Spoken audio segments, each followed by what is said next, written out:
Shalom shalom bakuzi ba nayo TTV murameze neza je nameze neza vraiment izina ninde ni Leonard Sengeto wa muhungu wa Okay turi ku munsi wa kane tugarutse n'ubundi mu ntahe no kugira no gutasha twembi ntahe tongere tutashe abatumire reka twaze twakire umutumire wa mbere turabona mukije Mahoro. mahoro N'amahoro. amazina yanyu Yitwa Niyonkuru.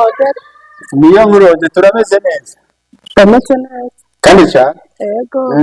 hagiye usanzwe ubanga ku mutumba wa Nyabugige Ego ni hano. asijya mbere mukoze siporo atakisi n'ijya kabiri ndibaza mwarayikoze kenshi sibyo Ese none ndashimye. Je siporo yatayici ndayikoze uno munsi. Ariko icambere ngomba ntangure gushima.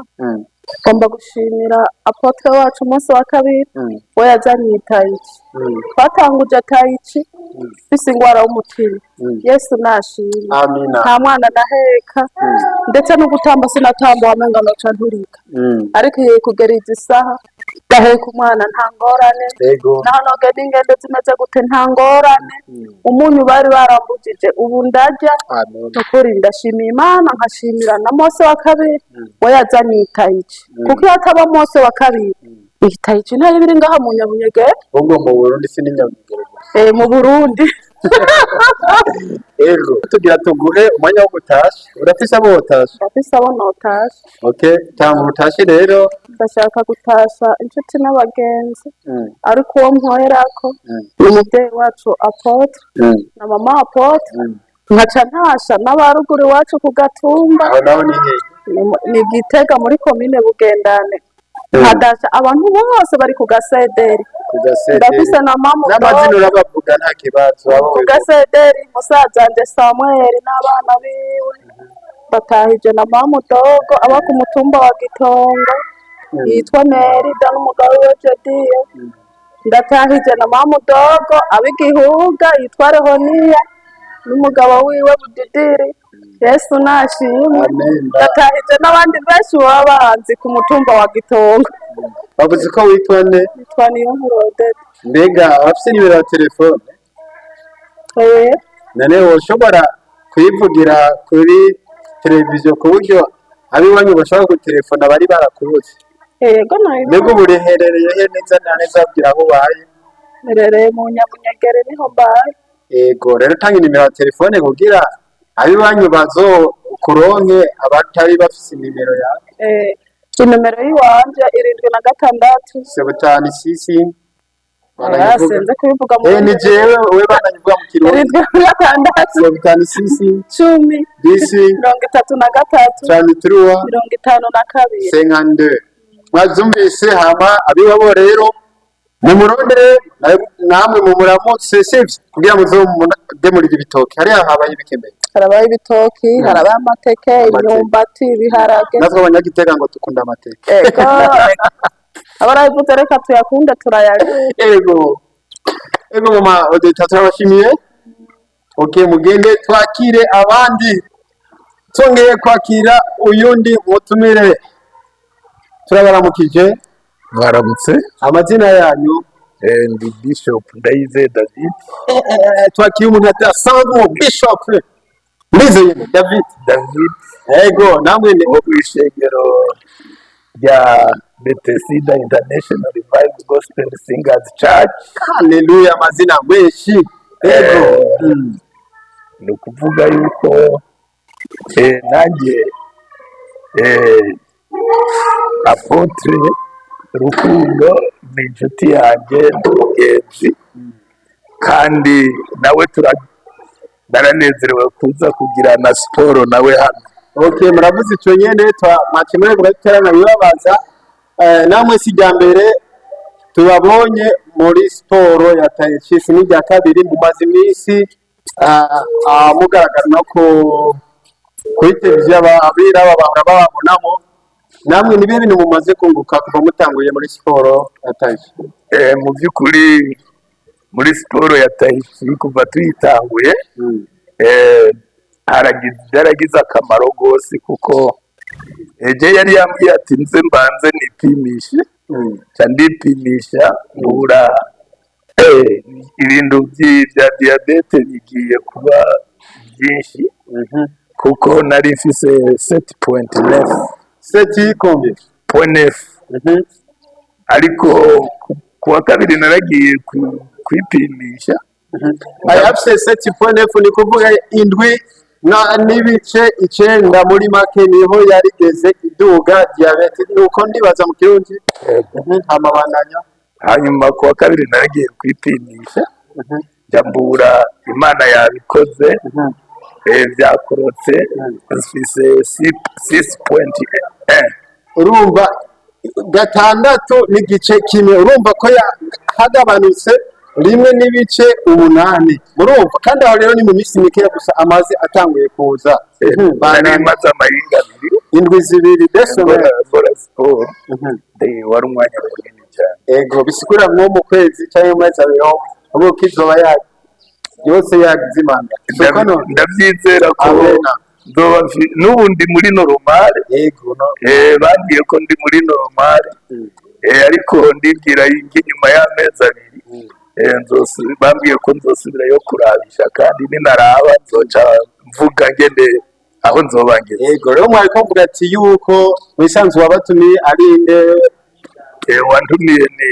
Apotre Mose wa kabiri yego umva ni n'umugenzi wanyu n'umu Apotre uri n'umu Bishop n'umugenzi wanyu. Okay rero turumvise hari ibindi byahindutse cyane turafatira kuri ibyo gusa bya diabete mugani baza ko n'ibindi bitambutse ngi turafatira kuri ibyo ibisigaye inyuma y'amezi abiri niho nzomenya nige n'umubiri wanjye uzomeze. Ni Bishop nawe mushobora gutasha kubera turatanga bonus inyuma y'intahe yo gutasha hari abantu gutasha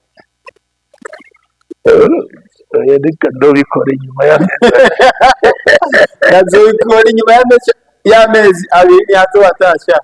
Bishop turabashimiye. Okay murakoze. Sawa songeye kwakira uyundi mutumire turabaramukije natwe amazina yanyu mitwa gute? Ndayikeze Dorine namwe turamaze kubabona muri ko murakora siporo ya Tai Chi nibe bintu mumaze kunguka?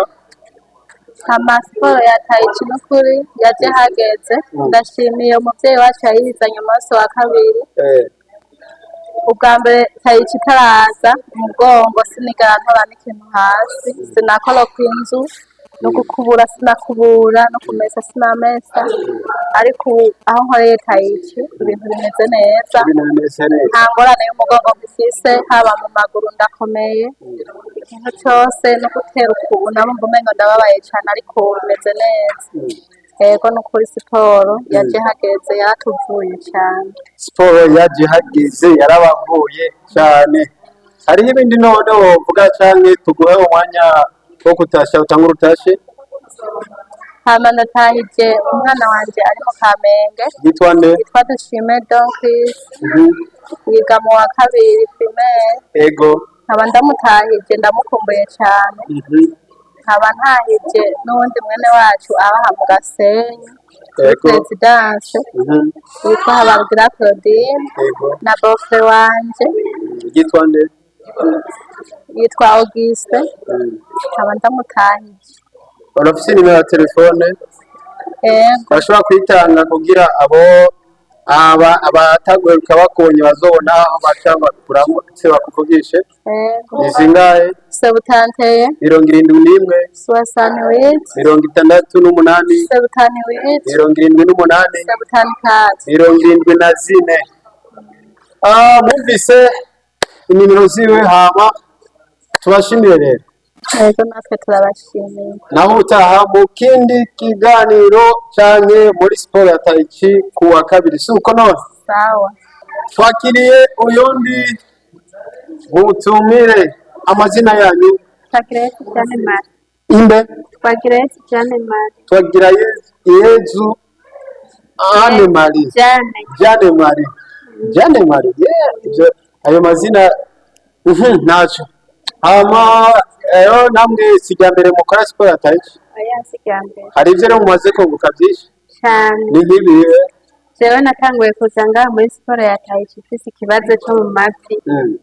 mu mavi nafise ibintu vyampekenya nyene kurya kw'intozi nukuri ndashimira Imana vyaraheze kuva nje muri Tahiti nari mfise n'ikibazo ngaha ahantu nk'uku gutera ibuye nk'uku wamenga harugurutse nkasigara na shoke mu kuboko ariko kuva nanje muri siporo ya Tahiti vyaraheze. hari ibindi wungutse none? Ikindi kintu nungutse cane ikibazo c'umugongo. Umugongo je sinari nzi kuryama ngo sinzire burinde buca ntaryamye ngaramye ariko ubu ndaryama nkihindukiza nyene ubuzima bumeze neza. Amen. Reka rero tuguhe umwanya wo gutasha rero nawe utashe inshuti n'abagenzi. Ndatahije abavyeyi banje bari Gitega mu Giheta. Yitwa gute? Mama wanje yitwa Bakundukiza Isidoni na musaza wanje Ndabonimana Jean Claude na wundi musaza wanje Nzimana Jean Marie n'abasengezana banje bose. Ndatahije na mukuru wanje ari Arabie Saudiya. Ndatahije n'umuvyeyi wanje kandi w'umutima ari muri Arabie Saudiya yitwa Alice. Ndatahije nyene n'inshuti n'abagenzi bamana tudaherukanye keshe mu gisagara ca Bujumbura no mu bisagara bitandukanye. Bafise nimero ya telefone? Okay, yitange rero kugira abo bose utahije abataheruka kukubona babona ukuntu mu gutora. Ni zingahe? 72 amajana 399 amajana 288. Aha turabashimiye. Sawa sawa. Twongeye kwakira uyundi mutumire. Uwo nawe ninde? Kwanza reka tubanze turamutse turabaramukije. Ndabaramukije nanje mahoro y'Imana. Amazina ya? Amazina yacu ni Iradukunda Melissa. Twadusenga muri Nayoti. Namwe sijyambere mukora siporo ya Tai Chi twarababonye mu keshi niyo bintu mwaze kunguka kuva mutanguye gukora siporo ya Tai Chi. Twese bamaze kunguka ibintu byinshi gose.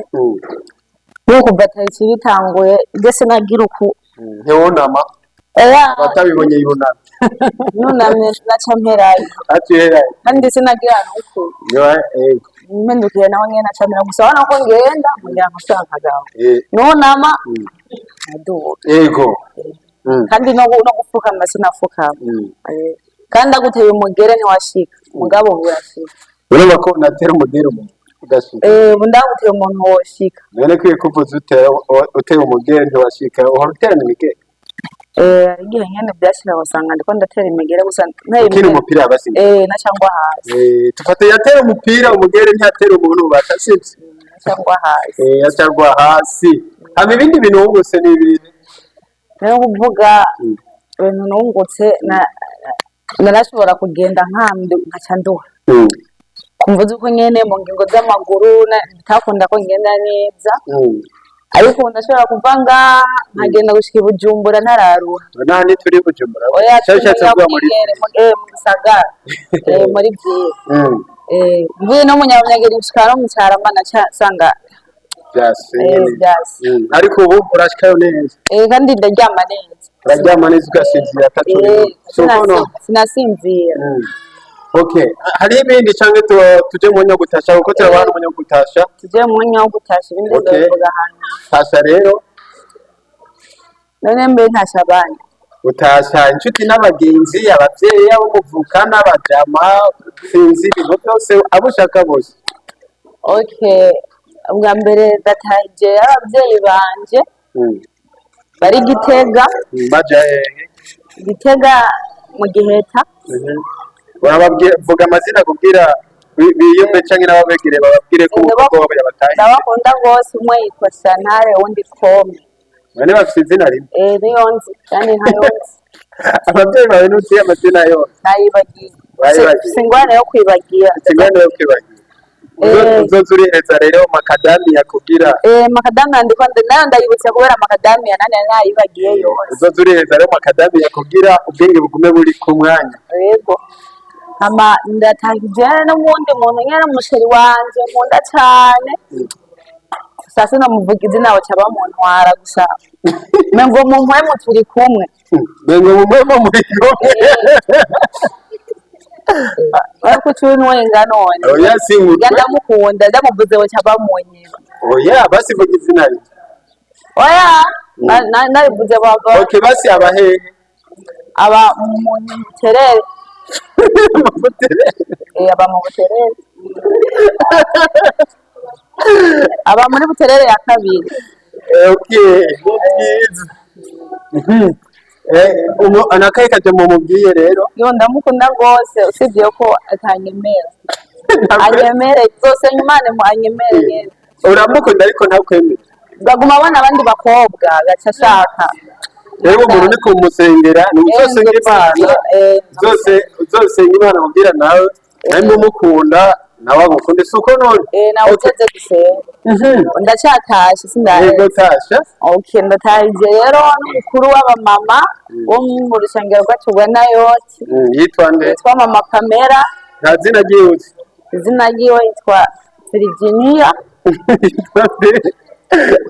yitwa Odeta nabwiye ko mfise umwana wo kwibagira ni Odeta ndataje yego n'umukameramani wacu hatanyemera ndataje na pastori bose bo mu rusengero rwacu yego tasha hama ndataje nyene na korale ntwara rusengero rwa Nayoti Rwanje Adoration ko ndabakunda cyane nabo nyene ndabatahije yego nkaba mpereje ku muvyeyi wacu ari wo munsi wa kabiri ndamutahije rero n'abandi bantu nyene dukorana ku kazi nyene none batasha ari ico mwanya hariho umuveterineri wacu hariho n'ubundi muntu ateka amafiriti nyene meza aho naho ni hehe aho rantu bita mu Nyabunyegeri ahitwa gute mu kibanza kitwa kute sare ya Makadamia none bibera muri sare canke ahantu ni muri restaurant Makadamia hariho sare akaba na restaurant Makadamia urano wakongera ukarya ni kuvuga muri make hari ubunywero n'uburiro habuze uburyamo gusa habuze uburyamo ni kuvuga rero abashaka kwihereza Makadamia boza basi kuri mu kibanza kiri mu sare ya Makadamia Business Company turabahaye karibu ni impande yo kuri etage ya Nyabunyegeri iruhande y'amashuri ya Nyabunyegeri n'iruhande y'ibiro by'umutumba wa Nyabunyegeri suko rero uko nyene kubashaka rero kwereza ibinyobwa bikorwa n'uruganda rwa Makadamia Business Company kaze abantu abashaka gufungura ibiribwa bimeze neza kaze tugiriye ko tubivuga kuko yari yamaze gutangura kubibabwira abashaka rero ibintu bimeze neza ibifungurwa ibinyobwa muze hama bakunda amazi nabo no barangira kunywa amazi ya asiri na ndaje ayo rayaje nicyo tuyakora ayo nanje niyo busigaye ninwera niyo mazi ninwera ibinyobwa ninwera nivyo muri Makadamia Business Company kandi ndakubagiye gato asiri amaziki mu mubiri w'umuntu none bakubwiye amazi ubuzima wumvise ubuzima ni kuvuga unywa amazi asibira amagara meza kumva zuko benshi bumvise bavuze ngo asiri umva tumenya ngo ni isiri nyene umva ibanga umva rero so kubasobanura iyo zina hano ryavuye asiri nyene barikuye njambiri sawa tuzohamagara abayobozi ba asiri na ndacyogira batusobanurire sivyo none bafite bavugira ibintu none aya bazovyivugira ariko twebwe turababwira rero ibintu muza murihereza naho wobisanga sawa mama wahise gutasha none ego nari nanjeje sawa reka rero twakire uyundi ego bari rero wewe ugasaga bakozi ba Nauti TV aha niho ikiganiro kirangiriye muri kumwe nande na Leonard Sengeto amaremo banayimwereza imitobe ikorwa n'uruganda Makadamia Business Company ahantu hose muzobana ibyapa byanditse ko Makadamia Business Company muzoce mwinjira nyene munwe imitobe imeze neza hama abakozi b'amazi nayo ndabibutse buza muri hereza amazi yanditse ko asiri nayanditse ko ndaje suko none mubandanye mugira amagara ameze neza nanje ivyo byose nivyo nihereza iyo mitebe niyo nihereza ayo mazi niyo nihereza kabisa nayo ubona asa n'umuti fresh